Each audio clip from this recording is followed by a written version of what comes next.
Bizda 11-savol tahlili kasallik tarixida, ya'ni bemorning istoriyasida yurak xurujlariga nasliy moyilligi va borligi va katta qorin solganligi aniqlanibdi va bu bemorning yoshi 50 yosh ekan va shifokorlar qanday qilib ortiqcha vazndan qutulish bo'yicha maslahat olish uchun shifokor ko'rigiga kelibdi.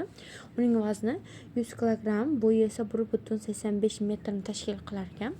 Uning hayot tarzini gipodinamik hayot tarzi deyish eng yaxshi ta'rif bo'la oladigan, ya'ni savolda shunday bo'ladiki, bemorning TVI ko'rsatkichini toping deyapti do'stlar.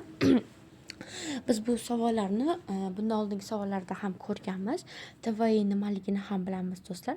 TVI bu tana vazn indeksi hisoblanadi. Buni hisoblash formulasi bor, ya'ni massani, ya'ni kilogrammga tepaga yozamiz. Ya'ni bizda 100 kilogramm beryapti ekan va bo'yimizning metr kvadratini yozamiz. Ya'ni 1,85 ning kvadratini yozganimizda bizda javob 29,2 chiqyapti do'stlar. Endi TVI ning klassifikatsiyasi bo'yicha agarda 18,5 dan past bo'ladigan bo'lsa, bu ozg'inlik hisoblanardi.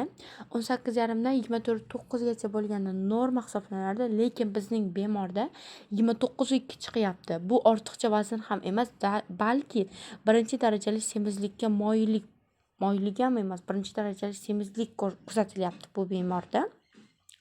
Bu bemorimizning istoriyasida kelib chiqyaptiki, hayot tarzi gipodinamik va nasliy moyilligi bor ekan. Bu yurak xurujiga, chunki yurakni yog' bosyapti-da do'stlar.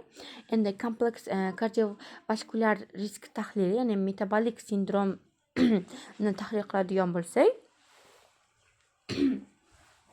bunda abdominal, ya'ni qorin sohasida semizlik, chunki qorin sovorgan ekan bu bemorimiz va qornda yig'ilgan yog' miqdori juda ham faol va bu metabolik faollikni oshirib beryapti do'stlar va arterial gipertenziya xavfi ham bo'lyapti. Bu esa yurak xurujiga yana bir moyillik bo'lyapti. Yurak xurujini vujudga kelish uchun yana bir sabab ham desak bo'ladi do'stlar.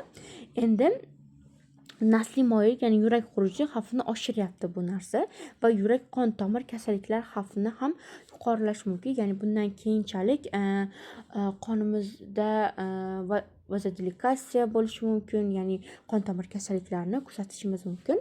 Endi shifokor tavsiyasiga ko'ra vaznni kamaytirish, ya'ni jismoniy faoliyatni oshirish va sog'lom ovqatlanish va doimiy nazoratni ushlay olishimiz va mana shu TVI ko'rsatkichini normada solishimiz kerak, ya'ni 18,5 dan 24,9 gacha bo'lgan raqam ichida bo'lishimiz kerak. Buning uchun aytib o'tganimizdek jismoniy faoliyat birinchi o'rinda va sog'lom ovqatlanish, ya'ni ratsionimizga juda ham e'tiborli bo'lishimiz kerak.